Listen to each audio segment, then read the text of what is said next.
واحلل عقدة من لساني يفقهوا قولي أما بعد. Bapak-bapak, ibu-ibu rahimakumullah. Alhamdulillah kita dipertemukan kembali oleh Allah Subhanahu wa taala. Dalam majlis ini sedikit belajar memahami ayat-ayat Allah Subhanahu wa taala di dalam Al-Qur'anul Karim. Dan pada kesempatan kali ini ya Bapak Ibu rahimakumullah, kita akan sedikit membahas surah, lompat ke surah Fatir malah, ayat ke-29 yang kita kasih judul 3 perniagaan yang tidak akan merugi di sisi Allah Subhanahu wa taala. Dan saya cukup yakin bahwa pembahasan ini sudah sering dibahas oleh para guru, para ustadz, tetapi tentunya tidak ada salahnya kita mengulang kembali, mereview kembali, mengingat-ingat dari apa yang telah kita pahami sebelumnya. Jadi ya Bapak rahimakumullah, yang sedikit akan kita bahas surah Fatir ayat 29. Allah Subhanahu wa taala berfirman, Innal ladzina yatluna kitaballah wa aqamus shalah wa anfaqu mimma razaqnahum sirran wa alaniyatan yarjuna tijaratan lan tabur. Kata Allah, sesungguhnya orang yang selalu membaca kitab Allah, membaca Al-Quran, mendirikan sholat, dan menginfakkan sebagian dari rizki yang Allah anugerahkan kepadanya, baik secara diam-diam ataupun terang-terangan, maka itu mereka mengharapkan perdagangan, perniagaan yang tidak akan merugi. Jadi ya Bapak Ibu rahimakumullah, dalam ayat ini surah Fatir ayat yang ke-29, Allah setidaknya menjelaskan tentang 3 perdagangan, 3 perniagaan yang tidak akan merugi. Dalam arti akan selalu untung, tidak buntung katanya. Jadi kami ulangi, Allah Subhanahu wa taala dalam ayat ini setidaknya menjelaskan tentang 3 perniagaan yang tidak akan pernah merugi, karena memang banyak keutamaan atau balasan yang disempurnakan oleh Allah Subhanahu wa taala. Apa saja 3 perniagaan yang tidak akan pernah merugi itu Bapak Ibu rahimakumullah? Yang pertama, alladzina yatluna kitaballah, yaitu orang yang membaca Al-Quran. Jadi orang-orang yang membaca Al-Quran, mereka kata Allah adalah orang yang tidak akan pernah merugi, karena memang begitu banyak keutamaan, fadilah yang didapatkan oleh orang-orang yang membaca Al-Quran. Kenapa tidak disebut rugi, tidak akan merugi orang yang membaca Al-Quran? Karena salah satunya didasarkan kepada sabda Nabi SAW. Nabi lebih memperjelas lagi, seperti yang sering kita dengar, bahwa satu huruf Al-Quran yang kita baca itu dicatat, dibalas oleh Allah dengan minimal balasan 10 kebaikan. Rugi atau untung seperti itu? Ya untung, tidak rugi. Jadi kata Allah membaca Al-Quran itu tidak rugi, diperjelas kembali oleh Rasulullah. Kenapa tidak rugi? Karena satu huruf bacaan Al-Quran itu minimal dibalas dengan 10 balasan kebaikan. Sebagaimana sabda Nabi SAW, "Man qara'a harfan min kitabillah." Barang siapa yang membaca satu huruf Al-Quran, falahu hasanatun wal hasanatu bi'asyri amsalihha, maka Allah balas dengan 10 balasan kebaikan.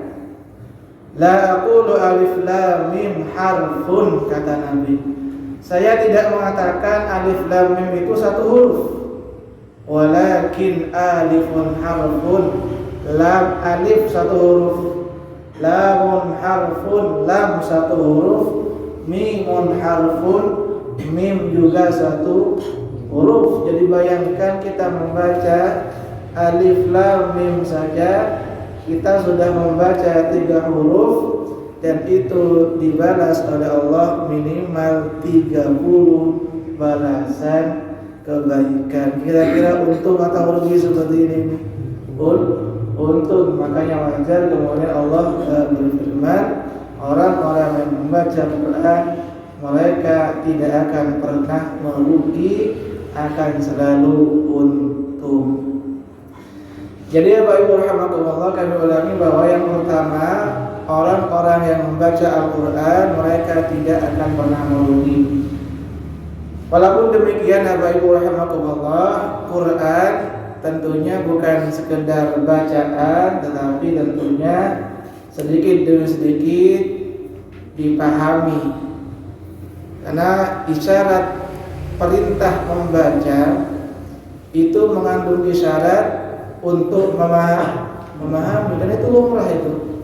Saya ulangi, perintah membaca itu mengandung isyarat perintah untuk memahami. Contoh sederhana begini ya Pak Ibu. Ada seorang dosen misalkan, dosen profesor misalkan, menyampaikan kepada mahasiswanya, tolong buku ini dibaca. Maknanya apa itu? Dibaca ya dipahami buku itu. Kalau dibaca tok ya nggak paham ya cemen nanti itu, nggak lulus itu ya. Jadi ketika ada perintah untuk membaca, itu sebetulnya ada isyarat perintah untuk memahami. Sama ketika ada perintah untuk membaca Al-Quran, itu sebetulnya juga ada isyarat perintah untuk sedikit demi sedikit memahami kandungan isi daripada Al-Quranul Karim. Sebagaimana kata Pak Fri kemarin, Al-Quran itu tidak bisa menjadi petunjuk kalau tidak dipahami, kata Pak Fri kemarin. Betul memang. Di Al-Quran itu tidak akan bisa menjadi petunjuk dalam kehidupan tanpa berusaha untuk memahami sedikit demi sedikit. Tapi tentunya tahap awalnya adalah membaca sesuai, tentunya berusaha sesuai dengan standar tajwid, standar tajwid kita. Ya walaupun tentunya Alhamdulillah ya tidak ada di antara kita yang baca Al-Qur'annya sempurna, ada kira-kira ini? Gak ada gitu ya. Gak ada bacaan kita yang sempurna, gak ada. Yang ada adalah kita berusaha memperbaiki bacaan, sekalipun endingnya akhirnya tidak akan sempurna, tetapi setidaknya ada upaya untuk memperbaiki bacaan Al-Quran kita. Karena sesuai dengan sabda Nabi tadi, 1 huruf dibalas minimal 10 balasan kebaikan. Walaupun memang Bapak Ibu rahimakumullah, membaca Al-Quran itu dalam artian seorang mukmin yang tidak membaca Al-Quran itu oleh Nabi masih disebut orang yang bagus sebetulnya. Jadi sekarang di antara kita ini jarang membaca Al-Quran, tetapi beriman kepada Allah, beriman kepada Rasulullah sebagai seorang Muslim, tetap dia insya Allah adalah orang soleh. Tetapi tentunya kita ingin jauh lebih baik daripada itu. Sebagai seorang mukmin, sebagai seorang Muslim, tentunya juga ingin berdekatan dengan Al-Quranul Karim, sebagaimana kata Rasulullah SAW, mathalul mu'minil ladzi yaqra'ul Qur'an kamathalil utrujah. Perumpamaan orang mukmin yang membaca Al-Qur'an, mereka seperti buah utrujah. Rihuha qayyibun wa ta'muha hulun. Baunya enak, rasanya juga enak. Itu orang mukmin yang baca Quran seperti itu. Jadi orang mukmin yang membaca Quran, kata Rasulullah, seperti buah utrujah. Kira-kira buah apa utrujah? Strawberry mungkin ya, atau mungkin durian gitu ya. Baunya enak, rasanya juga enak.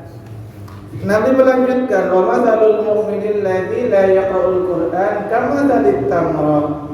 Perumpamaan orang mukmin yang tidak membaca Al-Qur'an masih bagus dia, seperti buah kurma, la rihalaha wa ta'muha hulun.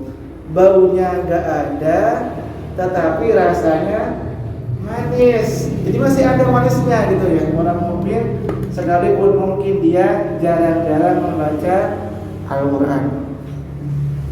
Seperti buah kurma, baunya tidak ada, tapi ketika kita makan rasanya manis. Kemudian Nabi melanjutkan, wa mathalul munafiqil ladzi la yaqra'ul Qur'an kamathalir raihanah. Perumpamaan orang mukmin, orang munafik, yang membaca Al-Qur'an seperti buah raihanah. Baunya enak, tapi rasanya tidak enak. Kira-kira buah apa ini? Kamu tahu juga ya. Rasulullah melanjutkan gitu ya. Wa mathalul munafiqil ladzi la yaqra'ul Qur'an kamathalil hamdalah. Perumpamaan orang munafik yang tidak membaca Al-Qur'an seperti hamdalah. Tidak ada, baunya udah menyengat, gak enak, rasanya juga gak enak. Buah pace kali mungkin. Malah enak kan? Baunya gak enak gitu. Ketika dirasa, dicicipi juga tidak enak. Insyaallah posisi kita yang pertama yaitu orang mukmin yang membaca Al-Qur'an, enak baunya, enak juga rasanya, wangi gitu. Seperti durian itu tadi. Kemudian rahmatullah, yang kedua, perniagaan yang tidak akan pernah merugi. Yang kedua adalah wa aqamus shalah. Alhamdulillah ini sudah kita lakukan bersama insyaallah, yaitu mendirikan sholat.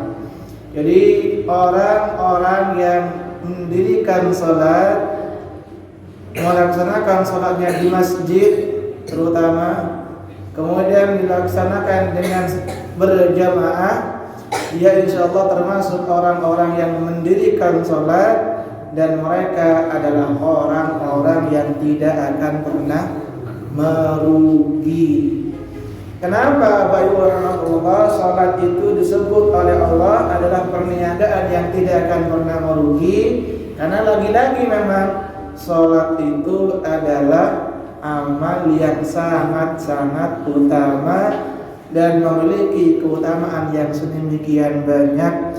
Salah satunya kata Rasulullah SAW, salat itu adalah amal pertama di akhirat yang akan dihisab.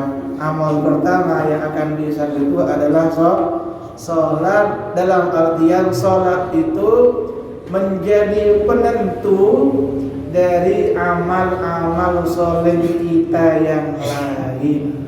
Sebaliknya, orang yang sudah gagal di sholatnya, hampir dipastikan amal-amal yang lain dia juga gagal.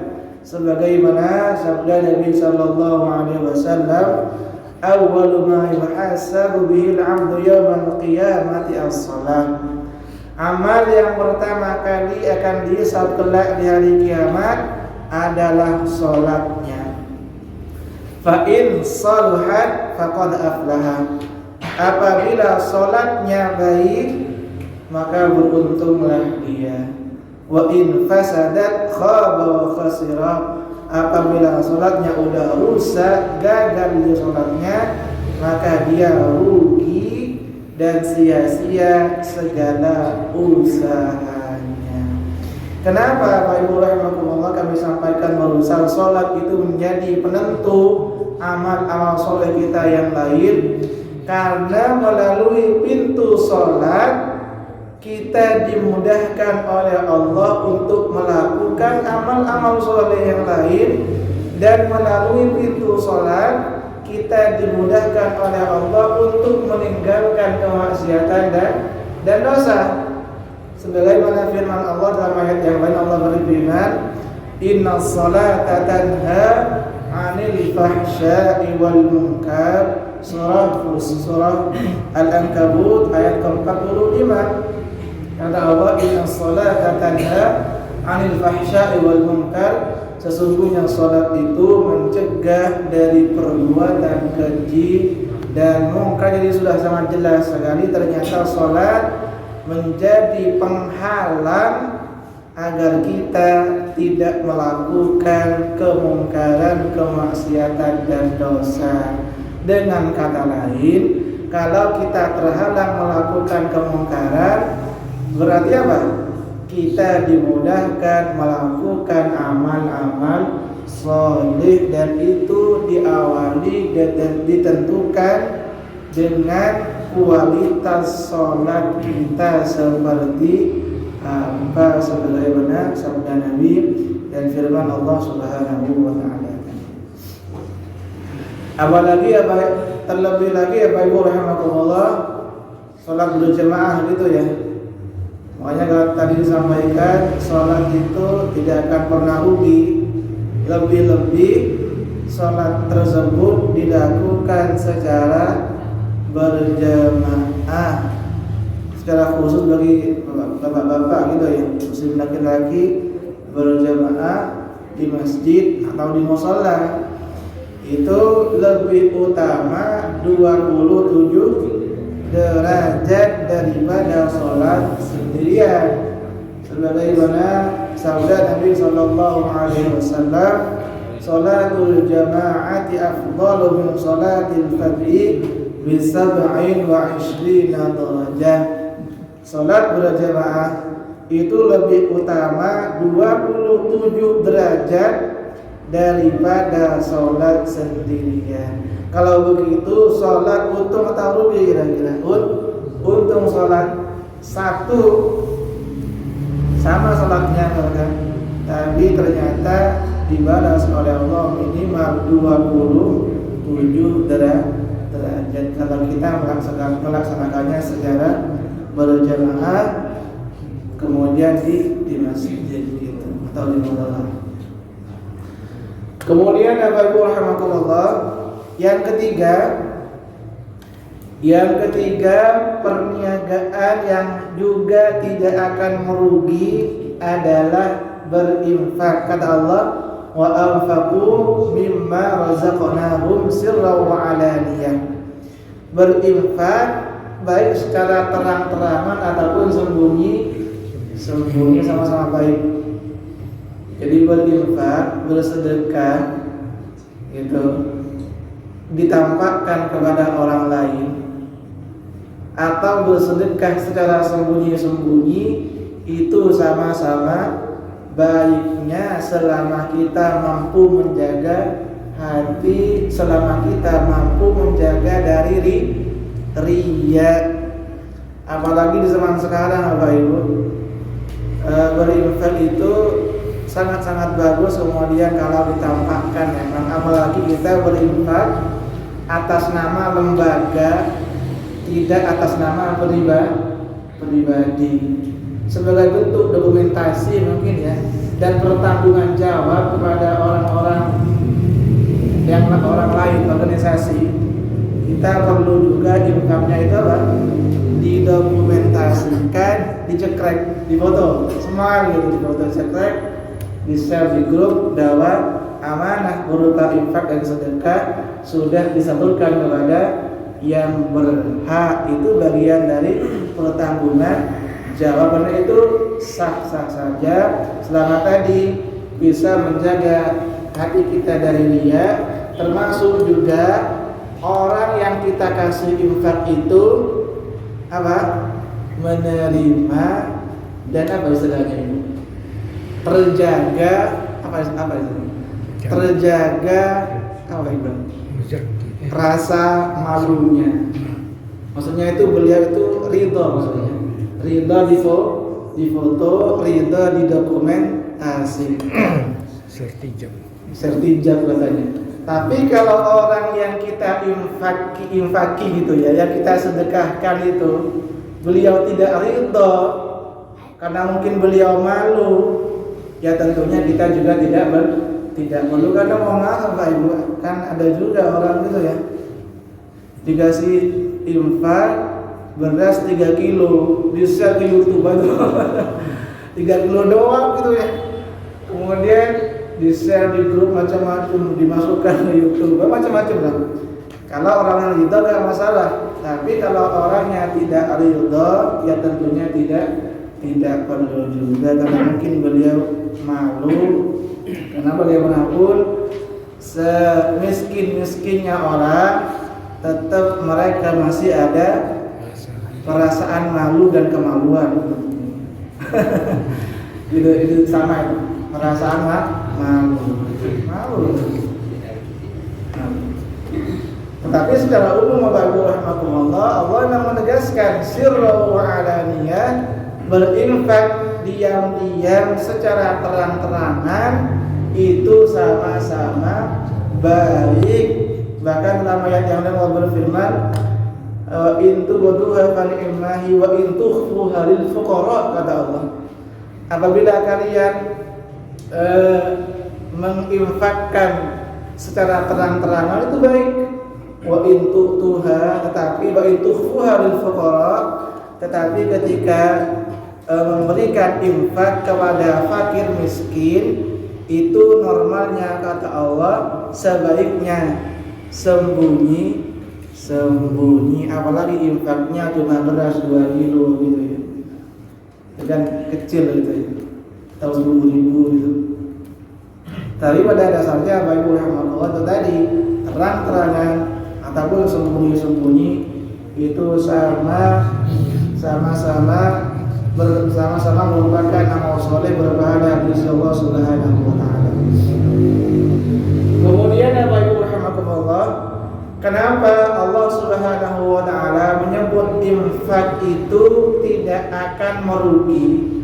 Padahal secara matematis orang berinfak itu hartanya akan berkurang gitu. Kita punya harta 10.000, kita infakkan 5.000, secara matematis uang kita tinggal 5.000. Tetapi ternyata Allah punya matematikanya sendiri gitu. Ternyata justru infak yang kita keluarkan tidak akan mengurangi harta, dalam arti tidak ada ceritanya orang jatuh miskin gara-gara berinfak. Ada kira-kira ini? Yang ada orang jatuh miskin gara-gara judi itu ada itu. Bukan ada, banyak gitu. Banyak. Belum pernah ada cerita orang jatuh miskin gara-gara berinfak. Kenapa? Karena Allah sudah, Rasulullah Muhammad SAW sudah menyebutkan dalam banyak ayat termasuk dalam banyak hadis bahwa setiap infak yang dikeluarkan itu akan diganti oleh Allah dengan ganti yang jauh-jauh lebih baik. Dan alhamdulillah berkaitan dengan infak ini insyaallah, alhamdulillah Bapak Ibu, semoga juga saya, ibu-ibu termasuk bapak-bapak di sini adalah orang yang sepengetahuan saya adalah orang yang rajin berinfak. Betul Pak Yid ya? Jadi Pak Yid ketika kota amal tiap pagi gitu selalu ada biasanya. Itu artinya selalu ada yang nyemplungin uang ke kota itu, ke kota amal. Tiap harinya ada insyaallah. Itu artinya insyaallah Bapak Ibu di sini termasuk juga saya, semoga tidak merasa berat untuk berinfak, karena memang awal-awal mungkin Bapak Ibu ya, menyalurkan harta kepada orang lain itu beratnya agak karu-karuan. Tetapi kalau orang yang sudah dihindari dari perasaan kikir, luman katanya orang dermawan gitu ya, di dalam berinfak, maka dia adalah orang-orang yang beruntung, sebagaimana firman Allah dalam ayat yang lain. Allah berfirman, wa may yuqa shuhha nafsihi fa ulaika humul apa maksudnya? Fa ulaika humul muflihun. Kata Allah surah Al-Hasyr ayat ke-9. Di ujung ayatnya Allah berfirman, wa may yuqa shuhha nafsihi fa ulaika humul muflihun. Dan orang-orang yang terhindar dari sifat kikir, maka dia adalah orang-orang yang beruntung, orang-orang yang untung. Dalam ayat yang lain Allah Subhanahu wa taala berfirman, Bapak Ibu rahimakumullah, surah Saba ayat 39, Allah berfirman, wa ma anfaqtum min syai'in fa huwa yukhlifuh. Dan apa saja yang kamu infakkan, maka Allah akan menggantinya, dan Allah adalah Maha Pemberi rezeki, yang sebaik-baiknya pemberi rezeki. Kemudian ditegaskan kembali oleh Rasulullah SAW, kata Nabi, ma naqasat sadaqatun min mal. Sedekah atau infak itu tidak pernah mengurangi harta, bal tazdad, kata Rasulullah, justru akan semakin bertambah, bal tazdad, semakin bertambah, bal tazdad, justru akan semakin bertambah melalui wasilah perantara berinfak, bersedekah dan lain-lain. Jadi itu mungkin Bapak Ibu rahimakumullah sedikit yang bisa disampaikan berkaitan dengan 3 perniagaan atau 3 perdagangan yang tidak akan pernah merugi di sisi Allah Subhanahu wa taala. Yang pertama adalah membaca Al-Qur'an, kemudian yang kedua mendirikan salat, kemudian yang ketiga adalah berinfak, bersedekah dan seterusnya. Insyaallah ketiga-tiganya ini insyaallah kita laksanakan, dan sudah kita laksanakan insyaallah. Kita membaca Al-Quran, kita juga mendirikan salat, dan kita juga insyaallah terbiasa berinfak, dan ini tentunya akan dibalas oleh Allah dengan balasan yang jauh lebih baik, tidak akan merugi. Jadi itu mungkin Bapak Ibu rahimakumullah sedikit yang bisa disampaikan, semoga bermanfaat dan dicatat amal ibadah berpahala di sisi Allah Subhanahu wa taala. Amin Allahumma amin.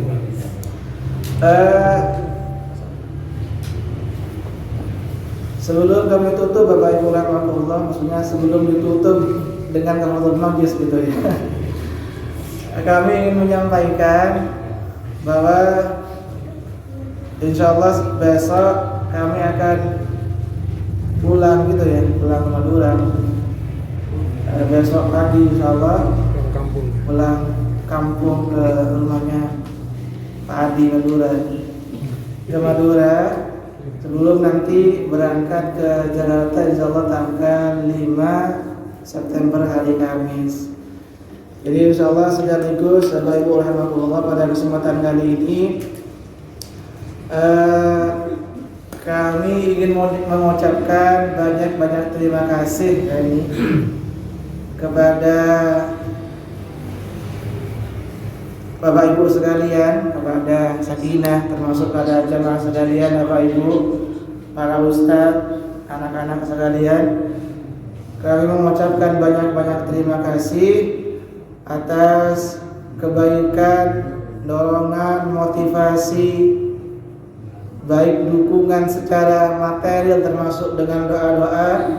Kami mengucapkan jazakumullah khairan katsira, syukran katsira. Semoga Allah memberikan balasan yang jauh lebih baik, karena bagaimanapun Bapak Ibu rahimakumullah, kebaikan yang Bapak Ibu berikan kepada saya tentunya belum bisa saya balas. Tidak ada yang balasan yang bisa kami berikan kecuali itu tadi. Kami mengucapkan jazakumullah, semoga Allah memberikan balasan yang jauh lebih baik, balasan yang lebih sempurna, karena memang balasan yang sempurna itu hanyalah dari Allah Subhanahu wa ta'ala. Kemudian berikutnya ya kami berdoa semoga Bapak Ibu semuanya termasuk saya selalu diberikan limpahan rahmat oleh Allah Subhanahu wa ta'ala, diberikan keistiqomahan dan tentunya wafat dalam keadaan husnul khatimah. Termasuk juga kami bermohon doa dari Bapak Ibu sekalian di tempat yang baru, mungkin semoga juga diberikan suasana seperti sekarang ini. Jadi bertemu Pak Iqbal yang baru atau bertemu dengan Sakinah yang baru, kata-kata ini. Bertemu dengan Pak Yed yang baru, Pak Safari yang baru, dan ibu-ibu yang baru, Bu Nur yang baru, mungkin Bu Fali yang baru, dan seterusnya. Semoga juga diberikan tempat yang nyaman, seperti kehangatan, kenyamanan berada di lingkungan Sakinah ini. Amin Allahumma amin. Dan tentunya yang berikutnya harapan Bapak Ibu rahimakumullah, tetap terjalin silaturahim. Insyaallah saya akan tetap di grup Sakinah ini. Tidak usah di-kick dulu Bapak Ibu, tidak usah dikeluarkan dari grup Sakinah, sehingga tetap tahu informasi dan seterusnya. Sekalipun mungkin secara fisik cukup jauh, tapi insyaallah informasi-informasi yang ada, kegiatan-kegiatan yang ada, termasuk semangat yang ada masih sangat-sangat dekat insyaallah. Jadi itu mungkin Bapak Ibu yang bisa disampaikan.